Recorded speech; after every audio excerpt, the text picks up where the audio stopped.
Hello everyone, this is Sonia Singh in front of you and बहुत बहुत स्वागत है आपका हमारे इस चैनल पर बीट द कंपटीशन पे।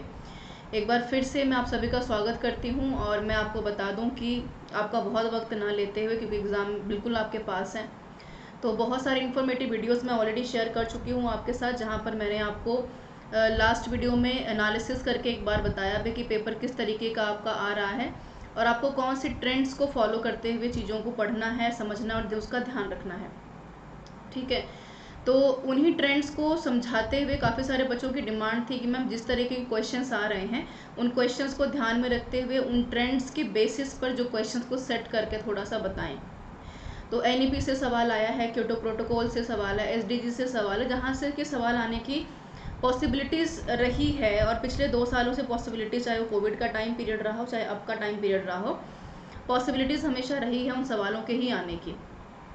वो एक बात अलग है कि सवाल कई बार का जो पूछने का तरीका होता है वो मॉडिफाइड होता है, पर यही सबसे इम्पॉर्टेंट है कि अगर बीट द कंपटीशन से आप जुड़े हुए हैं तो यहाँ पर आपका इंटेंशन हम लोग समझकर बस ये कोशिश करते हैं कि कम से कम आपको क्वालिटी कंटेंट प्रोवाइड करवाया जा सके जिसकी ज़रूरत है।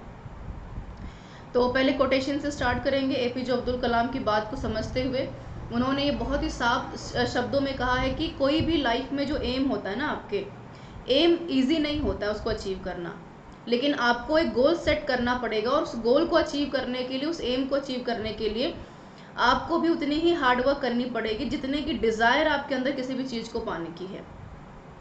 और जिस दिन आप ये समझ जाएंगे कि किसी भी चीज़ की डिज़ायर जिसके बारे में हम सोच सकते हैं वो हम सब कर सकते हैं, तो उससे मुझे लगता है कि बेहतर दिन या बेहतर कोई थॉट आपके दिमाग में इसके अलावा तो कम से कम नहीं आना चाहिए।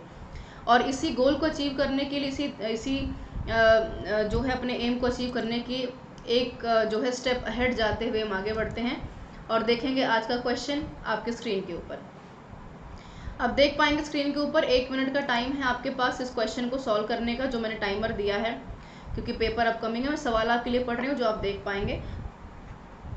पहला क्वेश्चन आपके स्क्रीन के ऊपर है। सवाल पूछा गया है नेशनल एजुकेशन पॉलिसी 2020 की।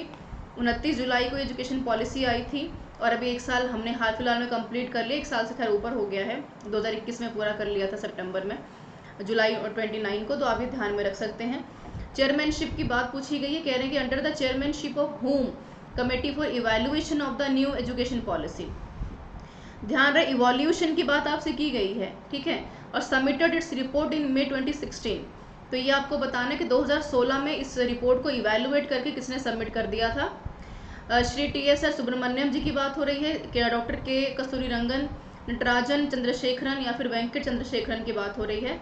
तो इस क्वेश्चन को सॉल्व करने समझने का टाइम पीरियड आपके पास केवल 1 मिनट का है। मुझे उम्मीद है कि आपको क्वेश्चन जो है समझ आ गया होगा और आप अपना आंसर दे चुके होंगे और आपका जवाब जो आपके स्क्रीन के ऊपर आप देख पा रहे होंगे। पहले क्वेश्चन को थोड़ा सा समझ लेते हैं। इसका जो राइट आंसर है मैं बता दूं आपको प्रीवियसली, इसका राइट आंसर है आपके स्क्रीन के ऊपर बी, डॉक्टर के कस्तूरीरंगन जी ने इस रिपोर्ट कमेटी का इवैल्यूएशन किया है एजुकेशन पॉलिसी का। और रिपोर्ट कब सबमिट की गई है, ध्यान रखिएगा इस चीज़ का, सबमिट की गई है 2016 में, मई 2016 में। ठीक है, थोड़ा सा और जान लेते हैं एजुकेशन पॉलिसी के, वो थोड़ा सा ज़रूरी है। न्यू एजुकेशन पॉलिसी जो है 2016 का ड्राफ्ट जो आपका आया है वो आया है यूनियन HRD मिनिस्ट्री के द्वारा 28 मई 2016 को। इस चीज़ का आप ध्यान रख सकते हैं। और यही है HRD अब आपकी बन गई है मिनिस्ट्री ऑफ एजुकेशन ओनली 2021 के बाद से। अब हम इसको MHRD के नाम से नहीं जानते हैं, मिनिस्ट्री ह्यूमन रिसोर्सेज डेवलपमेंट के नाम से नहीं, मिनिस्ट्री ऑफ एजुकेशन के नाम से सिर्फ जान रहे हैं। रिकमेंडेशन की अगर मैं बात करूँ कि रिकमेंडेशन किसने दिया था कि भाई ये रिपोर्ट हमें बनानी चाहिए, तो recommendation of Subramaniam committee on new education policy, Subramaniam साहब ने इस रिपोर्ट का रिकमेंडेशन दिया था आपको। एन इंडियन एजुकेशन सर्विस यानी IES should be established. And outlay की अगर हम बात करते हैं तो इस रिपोर्ट के अंदर यानी कि NEP जो आपकी आई है 29 जुलाई 2020 में, और किसके द्वारा आई है, TSR सुब्रमण्यम कमेटी के अंडर आई है, ध्यान रखिएगा इस चीज़ को। और किसके द्वारा बनाई गई, MHRD के अंदर, मिनिस्ट्री ऑफ एजुकेशन 2021 में बदली है, ध्यान रखना इस चीज़ का। ये तय किया गया है कि फ्यूचर में हमारा एजुकेशन के प्रति किसी विद्यार्थी का लॉस ना हो, इसको ध्यान में रखते हुए 6% का जो GDP है, ग्रॉस डोमेस्टिक प्रोडक्शन, कि जब हम यहाँ पर बात करते हैं तो वो खर्च करने की बात यहाँ पर कही गई है। ठीक है, आई होप ये क्वेश्चन क्लियर होगा। आगे बढ़ते हैं बिना टाइम को गवाए हुए। सवाल नंबर 2 आपके स्क्रीन के ऊपर है, क्वेश्चन नंबर 2। और क्वेश्चन नंबर 2 आपसे पूछा गया है कॉन्फ्रेंसेज ऑफ द पार्टीज, यानी कॉप से सवाल पूछा गया है। अक्टूबर में लास्ट ईयर 2021 में 3 शिफ्ट में बैक टू बैक क्वेश्चन आपसे पूछा गया था। तो आपसे ये पूछा गया है CBD को लेकर, यानी कि कन्वेंशन ऑन बायोलॉजिकल डाइवर्सिटी। इसका फुल फॉर्म ध्यान में रखिएगा, कई बार फुल फॉर्म आपसे पूछ लेते हैं पेपर में डायरेक्टली। एंड मैं उम्मीद करती हूँ कि वीडियो देखते हुए कमेंट करके आप लोग कोशिश करेगा जवाब देने की। CBD के लिए पूछा गया कि कॉप जो है कितने हो चुके हैं अब तक, यानी कि कन्वेंशन जो है आपका बायोलॉजिकल डाइवर्सिटी को बेहतर बनाने के लिए कितनवा कॉप हम अभी तक अटेंड कर चुके हैं। COP 11, COP 20, C COP 15, COP 14D। ये आपको बताना है कि आपका राइट आंसर क्या है। कमेंट करके बता सकते हैं। 1 मिनट का टाइम आपके पास सवाल को सॉल्व करने का, समझने का और जानने का। कितने कॉप्स हैं हमारे पास। So let's write answer on the screen. एक बार देख लेते हैं आपका सही जवाब क्या है स्क्रीन के ऊपर। तो यहाँ पर आप देख पा रहे होंगे कि 2018 में जो आपका कॉप 14 हुआ है, 14 ordinary meeting of the parties of the convention took place on 17 to 29 of November 2018, जो आपका हुआ है इजिप्ट में। ठीक है, शारम ए शेख में हुआ है। अब 15th मीटिंग ऑफ पार्टीज जो हुई है कॉप 15 की, इस चीज़ को ध्यान में रखिएगा, is due to take place in the second quarter of 2021 in China. यानी अगर आपसे पूछा जाए कि 2021 का कॉप कहाँ हुआ है, तो चाइना में हुआ है। ठीक है, इस चीज़ का आप ध्यान में रखेंगे। एक बार आपके लिए मैं ऑप्शंस जो है वो दिखा देती हूँ। कॉप 15 ये इमेज आप दिमाग में रखेंगे तो 2021 का आपका कॉप 15 हुआ है चाइना में। इस चीज़ को आप ध्यान में रख सकते हैं। Let me show you the right answer on the screen. तो C इसका आपका बिल्कुल सही जवाब है। आगे चलते हैं। क्वेश्चन नंबर 3 आपके स्क्रीन के ऊपर। आपका टाइम है 1 मिनट का, टाइम शुरू हो चुका है। टाइम को ध्यान में रखते हुए सवाल को सॉल्व कीजिएगा। मैंने टाइम बाउंडेशन यहाँ पर इसलिए रखी है क्योंकि देखिए आपके सामने भी कुल मिलाकर 150 सवाल होंगे। 150 सवालों पे अगर आप कम से कम 1 मिनट का वक्त भी लेते हैं तब भी ये मान के चलिए कि ये बहुत टाइम आप ले रहे हैं। तो एवरेज टाइम आपका 30-35 सेकेंड्स का होना चाहिए। तो कोशिश कीजिए कि 35 सेकेंड में होते होते आप इस सवाल का जवाब दे दें। क्वेश्चन आपसे पूछा गया है the dash will be created as an apex body for fostering a strong research culture. ध्यान रखिएगा किसकी बात हो रही है, रिसर्च के कल्चर को बढ़ाने की और बिल्ड करने की। किसकी, रिसर्च की कैपेसिटी को कहाँ बढ़ाना है, हायर एजुकेशन में बढ़ाना है। यानी एक मजबूत अनुसंधान संस्कृति को बढ़ावा देने और उच्च शिक्षा के लिए अनुसंधान क्षमता के निर्माण के लिए डैश शीर्ष निकाय के रूप में माना जाता है। यानी कौन सी संस्था है जो हेल्प कर रही है, NRF, AICT, PMNRF या फिर research foundation of India. Time जा चुका है, देख लेते हैं इसका सही जवाब आपके स्क्रीन के ऊपर क्या है। आपका राइट आंसर है NRF, यानी कि ऑप्शन नंबर A आपका बिल्कुल सही जवाब है। आप स्क्रीन के ऊपर एक बार देख पाएंगे, ये है आपका A ऑप्शन, बिल्कुल राइट आंसर है। और यहाँ पर नेशनल रिसर्च फाउंडेशन NRF बिल्कुल सही जवाब है क्या, ये देख लेते हैं। सबसे पहले आपको ध्यान में रखना है कि ये है आपका SNIB MHRD का, मिनिस्ट्री ऑफ एजुकेशन का, MHRD नहीं रहा। तो यूनियन बजट जो 2021 आपका आया था, वहाँ पर इनोवेशन के तौर पर, यानी कि रिसर्च के कल्चर को बढ़ावा देने के लिए, बिल्ड करने के लिए हमने इसको लॉन्च किया था। और नेशनल रिसर्च फाउंडेशन हमने लॉन्च किया। इसका जो बजट है आपका 2019 में हमने लागू किया इसको फाउंडेशन के तौर पर, जिसमें हमने ये इंश्योर किया कि हम कम से कम मॉडलिटीज़ को ध्यान में रखते हुए कम से कम 50,000 करोड़ जो है 50,000 करोड़ रुपए इस पे खर्चा करेंगे आने वाले 5 सालों में। जिसका पर्पस क्या है, हम रिसर्च में अपने जो विद्यार्थी हैं, स्टूडेंट्स हैं, उनको काफ़ी हद तक बेहतर बना पाएँ। उनकी जो थ्रस्ट एरियाज़ है, जहाँ पर हमें काम करने की ज़रूरत है, उनको हम बेहतर बना पाएँ। एक चीज़ मैं आपको और बता दूँ, यहाँ पर AICT कम्प्लीटली आपकी टेक्निकल एजुकेशन के बारे में बात करती है। अभी जुलाई वाले सेशन में 2022 में ये सवाल डायरेक्टली आपसे पूछा गया कि इसका क्या काम है, वर्क क्या है। तो ऑल इंडिया क्या है, ये कमेंट करके बताइए क्या है। स्क्रीन आप कमेंट बॉक्स में ये बताना है आपको। PMRF क्या है, प्राइम मिनिस्टर रिसर्च फेलोशिप है, जो पूरे भारत में केवल 200 विद्यार्थियों को दी जाती है। हर एक सेंट्रल यूनिवर्सिटी से एक बच्चा चूज किया जाता है। 5 सालों तक साइंस के क्षेत्र में रिसर्च करने के लिए पैसा दिया जाता है। शुरुआती दिनों में 70,000, दूसरे साल में 75,000, तीसरे साल में 80,000, चौथे साल में 85 और फिर 90,000 की स्कॉलरशिप दी जाती है मंथली, जो आप ध्यान में रख सकते हैं। रिसर्च फाउंडेशन ऑफ इंडिया की अगर मैं बात कर रही हूँ RFI की, तो ये आप ध्यान में रखेंगे, जिसका काम है कि रिसर्च में भारत में जो डेवलपमेंट्स हो रही हैं उसके बारे में और उसको इनोवेट करने की बात कही गई है। आगे बढ़ते हैं, क्वेश्चन नंबर 4 है आपकी स्क्रीन के ऊपर जो आप देख पा रहे होंगे।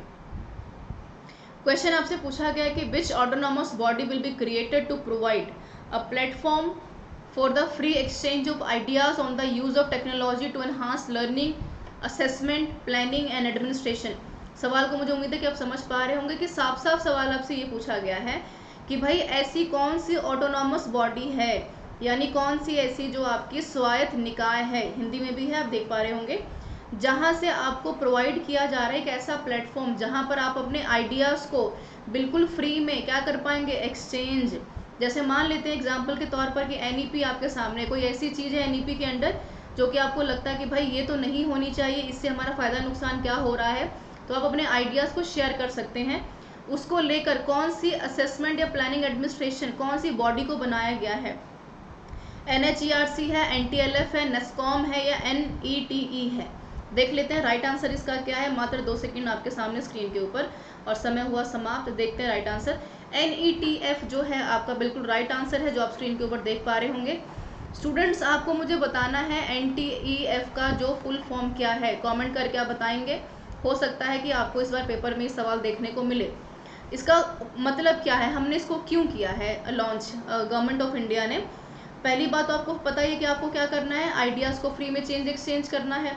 तो ये क्या करेगा, ये चेक करेगा कि भी ट्रैक करेगा, इवैल्यूएट करेगा कि जो आइडियाज़ आपने दिए हैं वो कितने ज़्यादा बेनिफिशियल हैं, इवैल्यूएट करेगा, जज करेगा कि जो आइडियाज़ आपने दिए हैं उसकी इफेक्टिवनेस क्या है, प्रभावशालिता कितनी है, अकाउंटेबिलिटी को तय करेगा कि जो हम कर रहे हैं उसमें कितनी ज़्यादा हमारा अकाउंटेबिलिटी इंश्योर कर रही है कि नहीं इंश्योर कर रही है।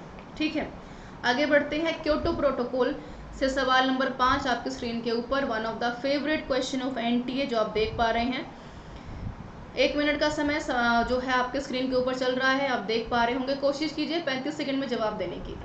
सवाल आपसे पूछा गया, यहाँ पर 5 है, सही कर लीजिएगा इसको। और इसकी PDF कहाँ मिलेगी आपको, इसकी PDF मिलेगी आपको बीट द कॉम्पिटिशन के नाम से सर्च करेंगे टेलीग्राम चैनल पर, तो इसकी PDF आपको मिल जाएगी, फ्री ऑफ कॉस्ट है, कुछ पे नहीं करना है उसके लिए आपको। ये इंश्योर करके चलिए कि ये सवाल आपके लिए बेहतर है, महत्वपूर्ण है।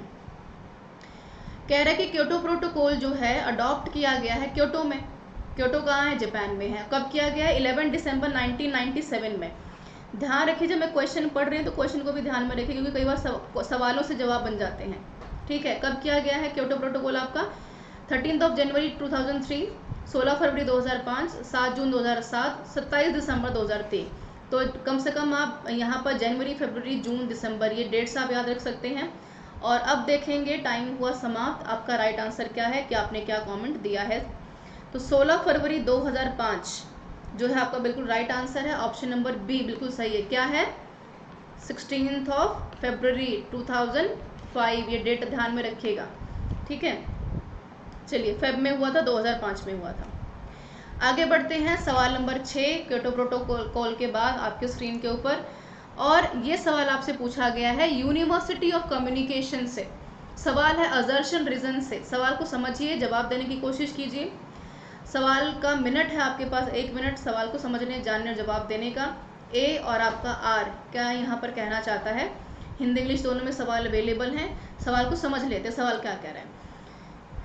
असर्शन ये कह रहा है कि भाई यूनिवर्सिटी जो है ना आपकी, university of the communication makes education vital and vibrant, यानी जो आपके बात करने का संचार का तरीका है वो आपके शिक्षा को क्या बनाता है, ज़्यादा जीवंत बनाता है, ज़्यादा महत्वपूर्ण बनाता है। ठीक है, फिर ये कहते हैं कि semiotic narration does not lend itself credence to make its an efficient mode of teaching. सवाल को समझने की कोशिश कीजिए।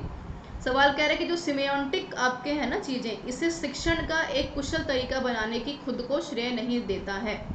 समझ रहे हैं, यानी कि अगर कोई सिमेंटिक नरेशन है आपके सामने जो बदली नहीं जा सकती, वो कोई आपको मौका नहीं दे रहा है चीज़ों को बदलने का। तो आपको बताने कि राइट आंसर कौन सा है। आपका राइट आंसर है, स्क्रीन के ऊपर आप देख पा रहे होंगे, जो आपका थर्ड है, यानी कि ऑप्शन नंबर ए बिल्कुल सही है। बट यहाँ पर आर क्या है आपका, ये गलत हो जाएगा, क्योंकि यहाँ पर क्रेडेंस की जब हम बात करेंगे तो कम्युनिकेशन का काम क्या है, आपकी शिक्षा को ज़्यादा इफिशिएंट बनाना, ज़्यादा इफेक्टिव बनाना। किसको? मोड ऑफ टीचिंग को। Getting my point?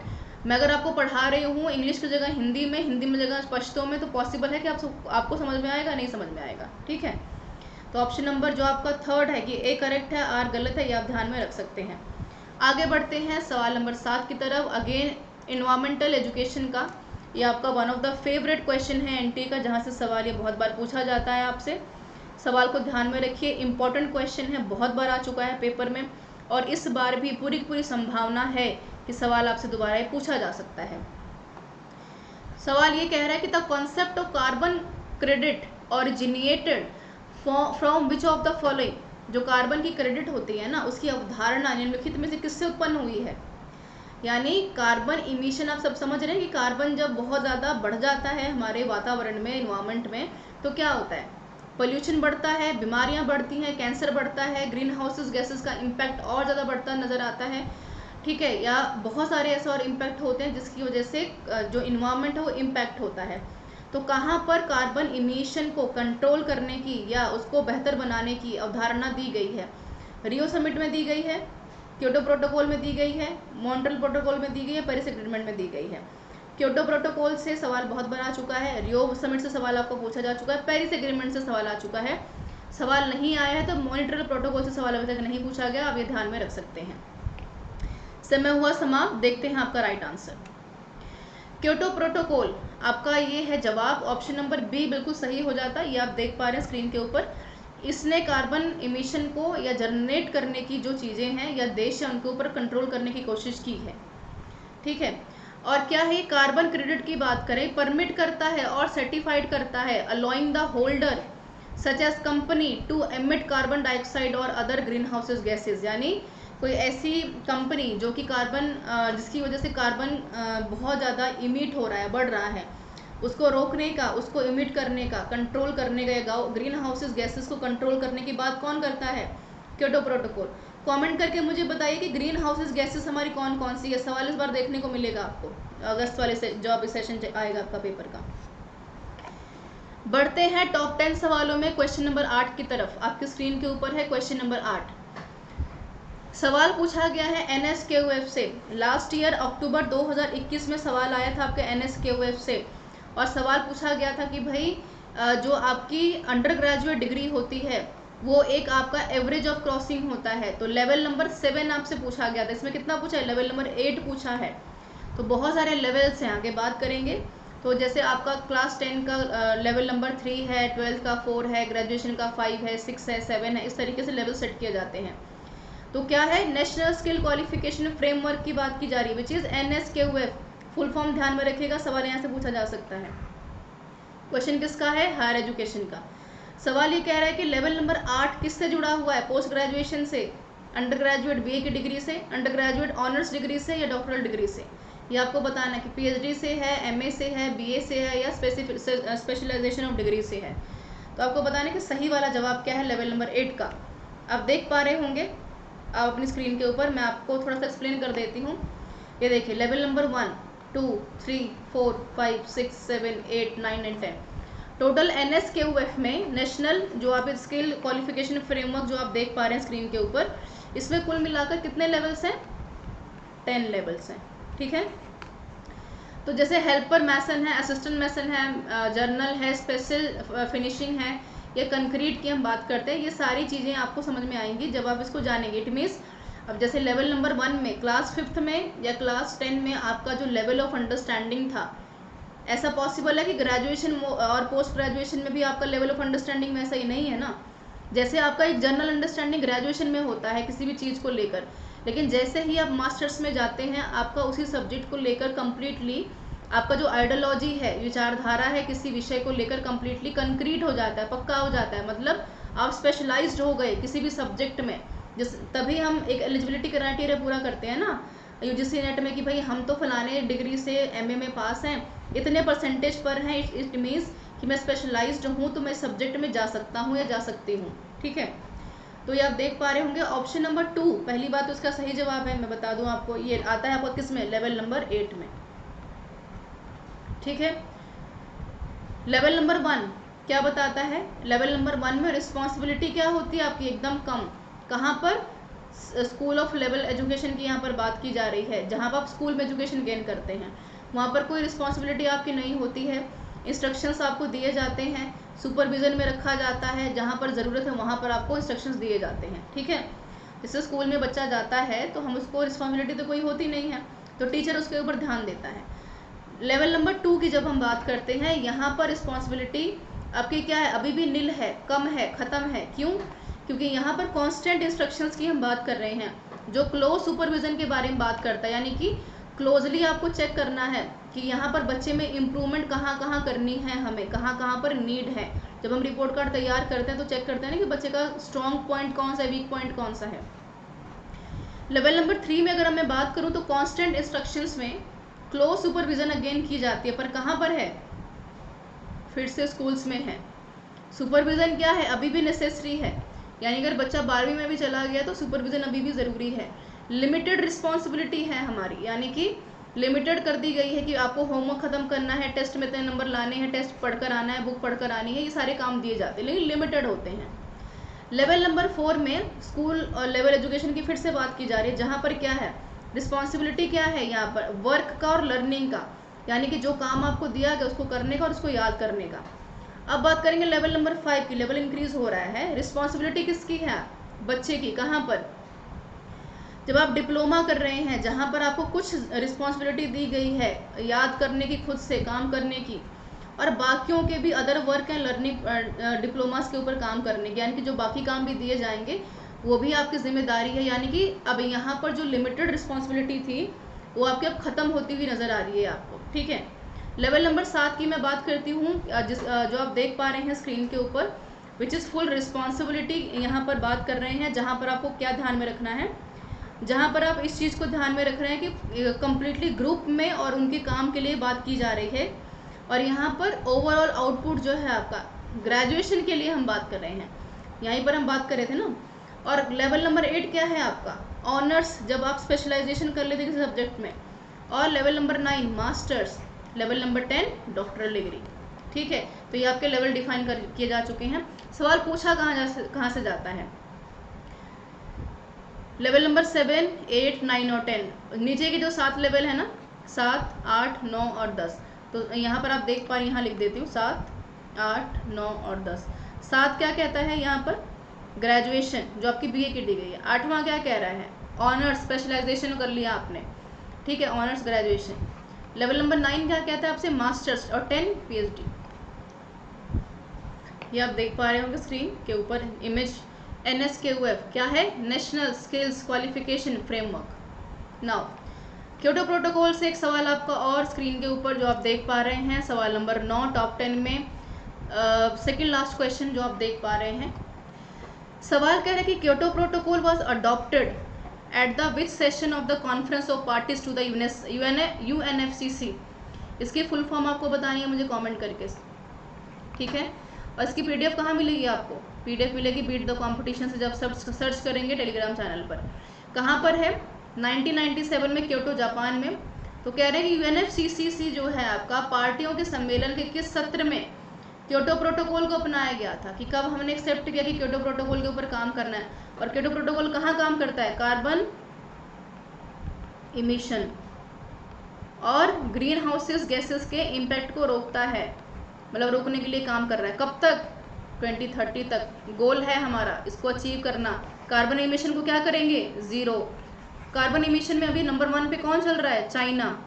किस ईयर में? 2022 में। 21 में कौन था? USA। इंडिया की पोजीशन क्या थी कार्बन इमिशन में? नंबर 4।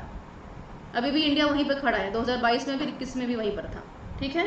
ये आप ध्यान में रखेंगे। आगे चलते हैं, टाइम हुआ समाप्त। देखते हैं राइट आंसर क्या है। जो क्योटो प्रोटोकॉल है आपका अडॉप्ट हुआ है 3rd सेशन में। कहाँ पर? क्योटो, जापान में, जहाँ पर 1997 में COP13 था। क्या था? UNFCCC। COP3 में हुआ है। अभी 2021 में कितना COP सबमिट खत्म हुआ है हमारा COP15, ठीक है। क्योटो प्रोटोकॉल जो आपका जापान में है, क्योटो जगह का नाम है। Only parties to the UNFCCC can become parties to the Kyoto protocol, ठीक है, ये आपको ध्यान में रखना। आगे बढ़ते हैं। Last but not the least, इसको आप देखेंगे, सवाल इम्पॉर्टेंट है। ये आपका दूसरा डायरेक्ट क्वेश्चन है जो इस बार एनटीए ने आपसे पूछा है। क्वेश्चन आपसे ये कह रहा है, सीधा सीधा पूछा गया है, हायर एजुकेशन का सवाल है। कह रहे हैं कि department of higher education in the ministry of human resource development in the central government. ठीक है, क्या बताना है? रेगुलेटरी बॉडी कौन सी है? रेगुलेटरी बॉडी मतलब जो यहाँ पर किसी भी काम को निकाय यानी कि विनियामक निकाय का काम करती है, रेगुलेट करने का काम करती है उच्च शिक्षा को। नूपा प्लानिंग की बात कर रही है। UGC granting, AICT technological education, DEC distance education, ICSSR research इन साइंसेस की बात कर रही है। आपको बताना कि सही वाला कौन सा है। बीसीडी यानी बी सही है, सी या डी। दो को देखा जाए, एबीसी, सी 3 कह रहे सी डी ई या फिर ए डी। ध्यान रहे रेगुलेशन की बात हो रही है कि रेगुलेट करती है आपको किसको? डिपार्टमेंट ऑफ हायर एजुकेशन को। किसका पार्ट है? Central government. और कौन है? एमएचआरडी। अब क्या हो गई है? मिनिस्ट्री ऑफ एजुकेशन 2021 नवंबर से। ध्यान रखिएगा। कमेंट करके बताइए कि कौन मिनिस्ट्री ऑफ एजुकेशन का भी मिनिस्टर है हमारा। नाउ देखते हैं राइट आंसर आपका क्या है। तो बीसीडी आपका एमएचआरडी नहीं है, यहाँ पर ध्यान रखिएगा। मिनिस्ट्री ऑफ एजुकेशन हो गई है। आपको बताना है कि हमारा एजुकेशन मिनिस्टर कौन है अभी भारत का 2022 में। कब उसे हुई है? नवंबर 2021 में। ठीक है, बीसीडी इसका राइट आंसर है। देख लेते हैं क्या है। बीसीडी यानी बात हो रही है यूजीसी की। तो यूजीसी क्या करती है? यहाँ पर रेगुलेट ही तो करती है। किसको? फंडिंग को। क्या क्या हमें लॉन्च करना है एजुकेशन में, वो रेगुलेट करती है। चेक करती है कि यहाँ पर कितना स्टाफ कमी है, कितने स्टाफ्स और होने चाहिए। ठीक है, और क्या कर रही है यहाँ पर? हमें ये भी बताती है। यही था ना राइट आंसर हमारा, बीसीडी 1। फिर हमें बताता है कि एआईसीटी टेक्निकल एजुकेशन यानी कि भारत में जिन संस्थाओं में टेक्निकल एजुकेशन के ऊपर काम करने की आवश्यकता है उसकी बात की जा रही है। राइट, फिर हम क्या कह रहे हैं यहाँ पर? हमने कहा कि डी भी है, डीईसी। आप फुल फॉर्म बताइए क्या है डीईसी की। मैंने अभी बताया है आपको, तो कमेंट करके आप मुझे बताएंगे। यानी कि all India council of technical education. इसके अलावा यूजीसी और डीईसी, ये 3 प्रोमिनेंट पॉइंट्स हैं हमारे जो रेगुलेटरी बॉडी के तौर पर काम करते हैं हायर एजुकेशन में। अब आप सोचेंगे कि नूपा क्यों नहीं है? नूपा का काम क्या है? रेगुलेट करना नहीं है, प्लानिंग करना है, एजुकेशन प्लानिंग करना है। ठीक है, आईसीएसएसआर का क्या काम है?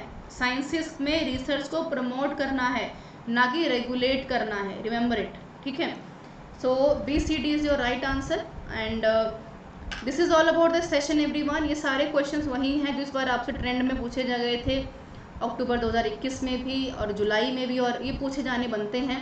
तो इसके बारे में एक डेप्थ इन्फॉर्मेशन मैंने आपको दे दी है ताकि आपका कोई भी सवाल छूटे ना। और कमेंट करके मुझे बताइए कि आने वाले सेशन में आप क्या पढ़ना चाहते हैं। पीडीएफ आपको मिलेगी इसकी कहाँ से? पीडीएफ मिलेगी आपको इसकी हमारे टेलीग्राम चैनल से, और चैनल का नाम है बीट द कंपटीशन। और कहाँ से सर्च करेंगे? टेलीग्राम चैनल पर जाकर सर्च कीजिए बीट द कंपटीशन। वहाँ पर आपको इसके टेलीग्राम चैनल पर पीडीएफ मिल जाएगी। इसको पढ़कर जाइए ध्यान से। यहाँ से हम इंश्योर करते हैं आपके एटलीस्ट 1 से 2 सवाल जो डायरेक्टली इनडायरेक्टली आपसे पूछे जा सकते हैं। ठीक है, मैंने कहा डायरेक्टली इनडायरेक्टली पूछे जा सकते हैं। आई एम नॉट सेइंग कि यही सवाल आपके आने हैं, because it is difficult to set कि यूजीसी आपसे क्या पूछेगा। बट हाँ, it is ensuring to set कि सब्जेक्ट या सिलेबस से बाहर कुछ भी नहीं आएगा। ठीक है, thank you so much for joining me, for your cooperation. Don't forget to commenting कि कैसा लगा आपको सेशन। मैं हूँ सोनिया सिंह, दोबारा मिलूंगी नए सेशन के साथ और मिलकर करेंगे हम फिर से कंपटीशन को beat. Thank you so much for joining me and don't forget to like, share and subscribe the channel everyone, and don't forget to share with your friends and relatives as well. Thank you so much for joining me.